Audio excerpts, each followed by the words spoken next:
श्री गुरु सत्ताई नमः। सभी को प्रणाम।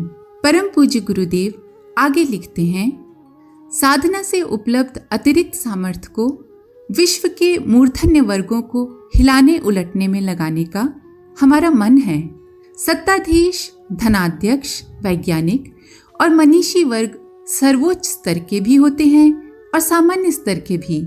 सर्वोच्च स्तर वालों की सूक्ष्मता जहाँ पैनी होती है, वहाँ वे अहंकारी और आग्रही भी कम नहीं होते।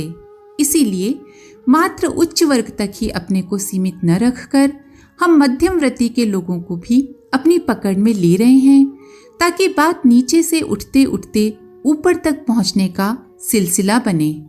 दूसरा वर्ग जागृत आत्माओं का है। इनका उत्पादन सदा से भारत भूमि में अधिक होता रहा है। जितने महामानव, ऋषि, मनीषी, देवता यहाँ जन्मे हैं, उतने अन्यत्र कहीं भी नहीं। यही हमारे लिए समीप भी पड़ा है।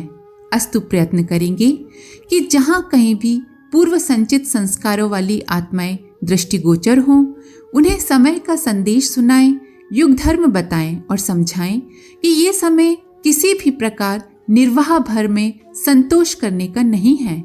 जो हस्तगत है उसे बोया, उगाया और 1000 गुना बढ़ाया जाना चाहिए। हम अकेले ही उगे, बढ़े और गलकर समाप्त हो गए तो ये एक दुर्घटना होगी। 1 से 1000 वाली बात सोची और कही जा रही है तो उसकी प्रत्यक्ष परिणति भी वैसी ही होनी चाहिए। प्रज्ञा परिवार बड़ा है, फिर भारत भूमि की उर्वरता कम नहीं है। इसके अतिरिक्त अपनी योजना विश्वव्यापी है। उसकी परिधि में अकेला भारत ही नहीं, समूचा संसार भी आता है। अस्तु प्रयत्न ये चला है कि विचार क्रांति की प्रक्रिया को परिस्थितियों के अनुरूप व्यापक बनाने के लिए जागृत आत्माओं का समुदाय हर क्षेत्र में, हर देश में मिले। कार्य पद्धतियां क्षेत्रीय वातावरण के अनुरूप बनती रहेंगी, पर लक्ष्य एक ही रहेगा, ब्रेन वॉशिंग, विचार परिवर्तन, प्रज्ञा अभियान। हम तीर की तरह सनसनाते हुए ही लक्ष्य तक पहुंचने का प्रयत्न करेंगे। जिनमें इस प्रकार की जीवटता होगी, वे अनुभव करेंगे कि उन्हें कोई कोंचता, कुरेदता, झकझोरता, घसीटता और बाधित करता है। यूं ऐसे लोग समय की पुकार पर अंतरात्मा की प्रेरणा से भी जग पड़ते हैं। ब्रह्म मुहूर्त में मुर्गा बाग लगाने के लिए उठ खड़ा होता है, तो कोई कारण नहीं कि ऐसे मनुष्यों में जिनमें प्राण चेतना विद्यमान है, वे महाकाल का आमंत्रण न सुने और पेट प्रजनन की आड़ में व्यस्तता और अभावग्रस्तता की ही बहानेबाजी करते रहें। समय की पुकार और हमारी मनुहार का संयुक्त प्रभाव कुछ भी न पड़े, ऐसा हो ही नहीं सकता। विश्वास किया गया है कि इस स्तर का एक शानदार वर्ग उभर कर ऊपर आएगा और सामने ही कटिबद्ध खड़ा दृष्टिगोचर होगा। तीसरा वर्ग प्रज्ञा परिवार का है। इससे हमारा व्यक्तिगत लगाव है। लंबे समय से जिस तिस बहाने साथ साथ रहने के कारण घनिष्ठता ऐसी और इतनी बढ़ गई है कि उसका समापन किसी भी प्रकार हो सकना संभव नहीं है। इसके कई कारण हैं। प्रथम ये है कि हमें अनेक जन्मों का स्मरण है, पर लोगों को नहीं है। जिनके साथ पूर्व जन्मों में सघन संबंध रहे हैं, उन्हें संयोगवश या प्रयत्न पूर्वक हमने परिजनों के रूप में एकत्रित कर लिया है और वे जिस तिस कारण हमारे इर्द गिर्द जमा हो गए हैं। इन्हें अखंड ज्योति अपने आंचल में समेटे बटोरे रही है। संगठन के नाम पर चलने वाले रचनात्मक कार्यक्रम भी इस संदर्भ में आकर्षण उत्पन्न करते रहे हैं। इसके अतिरिक्त बच्चों और अभिभावकों के बीच जो सहज वात्सल्य भरा आदान प्रदान रहता है, वो भी चलता रहा है। बच्चे सहज स्वभाव ही अभिभावकों से हमेशा कुछ चाहते हैं, भले ही मुंह खोलकर मांगे अथवा भाव भंगिमा से प्रकट करते रहें।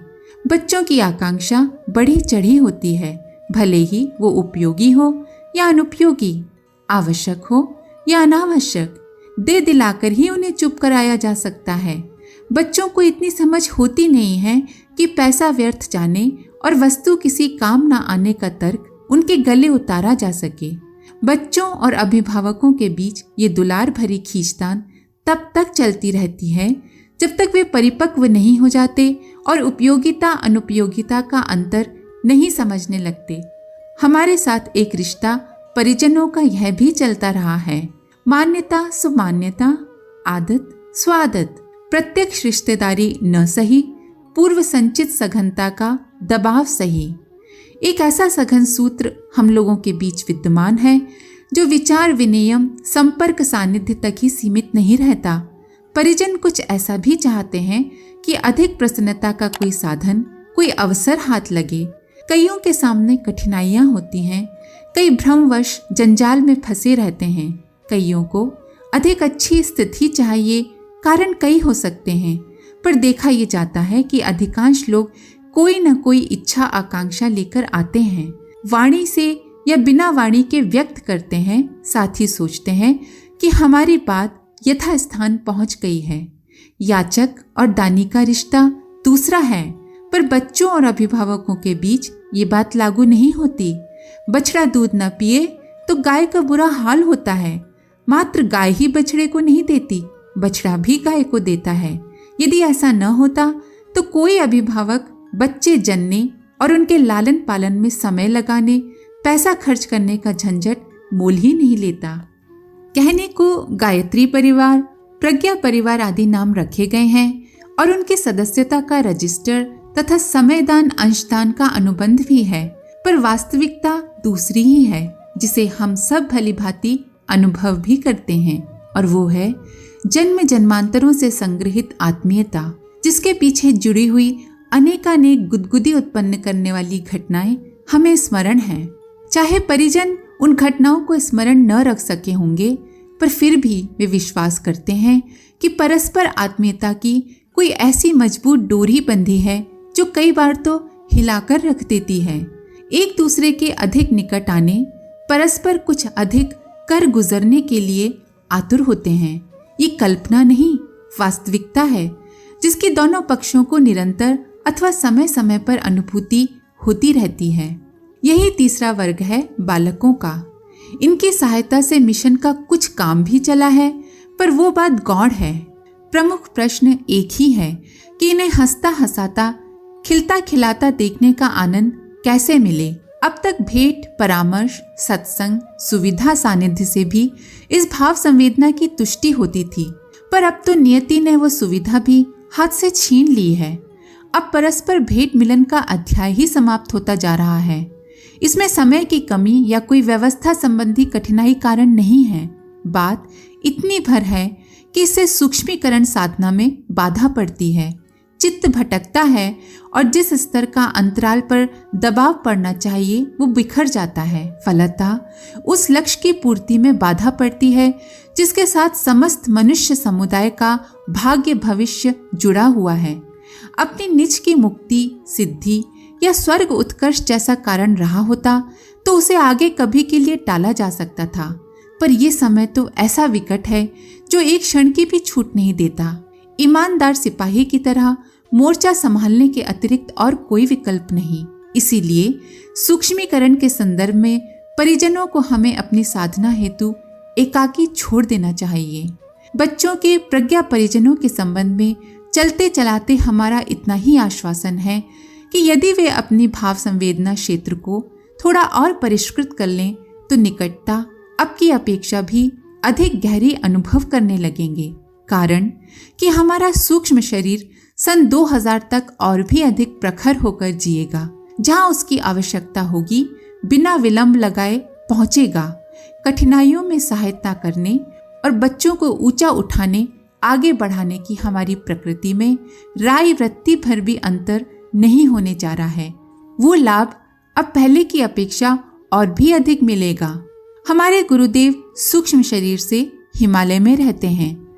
विगत 61 वर्षों में हमने निरंतर उनका सानिध्य अनुभव किया है। यूँ तो आंखों से देखने की बात मात्र जीवन भर में 3 बार ही 3 दिन के लिए संभव हुई है। भाव सानिध्य में श्रद्धा की उत्कृष्टता रहने से उसकी परिणति एकलव्य के द्रोणाचार्य, मीरा के कृष्ण, राम कृष्ण के काली दर्शन जैसी होती है। भविष्य में परिजन भी हमारी निकटता अपेक्षाकृत और भी अच्छी तरह अनुभव कर सकते हैं। बच्चे बड़ों से कुछ चाहते हैं सो ठीक है, पर बड़े भी बदले में कुछ ना चाहते हो ऐसा नहीं हो सकता। हमारी भी अपेक्षाएं हैं। गोवर्धन उठाने वाले ने अपने अनगढ़ ग्वाल बालों के सहारे ही गोवर्धन उठाकर दिखाया था। हनुमान की बात किसी ने नहीं सुनी तो अपने सहचर रीछ वानरों को ही समेट लाए। नव निर्माण के कंधे पर लदे उत्तरदायित्व को वहन करने में हम अकेले ही समर्थ नहीं हो सकते थे। ये मिलजुल कर संपन्न हो सकने वाला कार्य था। सो समझदारों में से कोई हाथ न लगा तो अपने इसी बाल परिवार को लेकर जुट पड़े और जो कुछ जितना कुछ संभव हो सका करते रहे। अब तक की प्रगति का यही सार संक्षेप है। बात अगले दिनों की आती है। हमें अपने बच्चों के लिए क्या करना चाहिए, इस कर्तव्य का, उत्तरदायित्व का हमें हमेशा ध्यान रहा है और जब तक इस चेतना का अस्तित्व है उसका स्मरण रहेगा और हम अपना अभिभावक होने का कर्तव्य निभाते रहेंगे। पर आप हमारी आवश्यकता और आकांक्षा को मत भुला देना। समय विकट है, इसमें प्रत्येक परिजन का समयदान और अंशदान हमें चाहिए। जितना मिलता रहा है उससे भी अधिक मात्रा में, क्योंकि जो करना है उसके लिए तत्काल कदम उठाने हैं। सो भी बड़े कामों के लिए बड़े बड़े लोग चाहिए और बड़े बड़े साधन भी। हमारे परिवार का हर व्यक्ति बड़ा है। छोटेपन का तो उसने मुखौटा भर पहन रखा है, बस उतारने भर की देर है कि उसका असली चेहरा दृष्टिगोचर हो जाएगा। भेड़ों के समूह में पले सिंह शावक की कथा अपने प्रज्ञा परिजनों में से प्रत्येक के ऊपर लागू होती है या हो सकती है। हमें हमारे मार्गदर्शक ने एक पल में शुद्रता झटक कर महानता का परिधान पहना दिया था। इस कायाकल्प में मात्र इतना ही हुआ था कि लोभ मोह की कीचड़ से हमें उबरना पड़ा। जिस दिस के सत परामर्शों आग्रहों की उपेक्षा करनी पड़ी और आत्मा परमात्मा के संयुक्त निर्णय को शिरोधार्य करने का साहस जुटाना पड़ा। एकाकी चलने का आत्मविश्वास जागा और आदर्शों को भगवान मानकर कदम आगे बढ़े। इसके बाद एकाकी नहीं रहना पड़ा और न साधनहीन उपेक्षित स्थिति का कभी आभास हुआ। सत्य का अवलंबन अपनाने भर की देर थी कि असत्य का कुहासा अनायास ही हटता चला गया। हमारा परिजनों से यही अनुरोध है कि हमारी जीवनचर्या को घटनाक्रम की दृष्टि से नहीं वरन पर्यवेक्षक की दृष्टि से पढ़ा जाना चाहिए कि उसमें दैवी अनुग्रह के अवतरण होने से साधना से सिद्धि वाला प्रसंग जुड़ा या नहीं। इसी प्रकार ये भी द्रष्टव्य है कि दूसरों के अवलंबन योग्य आध्यात्मिकता का प्रस्तुतिकरण करते हुए हमारे कदम ऋषि परंपरा अपनाने के लिए बढ़े या नहीं। जिसे जितनी यथार्थता मिले वो उतनी ही मात्रा में यह अनुमान लगाए कि अध्यात्म विज्ञान का वास्तविक स्वरूप यही है। आंतरिक पवित्रता और बहिरंग की प्रखरता में जो जितना आदर्शवादी समन्वय कर सकेगा वो उन विभूतियों से लाभान्वित होगा जो अध्यात्म तत्वज्ञान एवं क्रिया विज्ञान के साथ जोड़ी और बताई गई हो। अपने अनन्य आत्मीय प्रज्ञा परिजनों में से प्रत्येक के नाम हमारी यही वसीयत है और विरासत है कि हमारे जीवन से आप कुछ सीखें, हमारे कदमों की यथार्थता खोजें, सफलता जांचें और फिर जिससे जितना बन पड़े अनुकरण का, अनुगमन का प्रयास करें। हम आपको विश्वास दिलाए देते हैं ये नफे का सौदा है, घाटे का नहीं। आशा है और विश्वास है कि हम सब अपनी मार्गदर्शक सत्ता अपने पिता के जीवन से शिक्षा लेंगे और उनकी शरण में होकर उनके और वंदनीय माता जी के बताए रास्ते पर आगे बढ़ते चलेंगे और अपने साथ साथ सभी का जीवन उन्नत बताएंगे। आशा ही नहीं विश्वास है कि परम पूज्य गुरुदेव ने हमारे नाम जो वसीयत की है हम उसका पूरा लाभ उठाएंगे और उसे अपने जीवन में धारण करेंगे और उन्होंने हमारे लिए जो विरासत छोड़ी है उनकी विरासत को हम आगे बढ़ाएंगे। आप सभी का बहुत बहुत धन्यवाद। ओम शांति।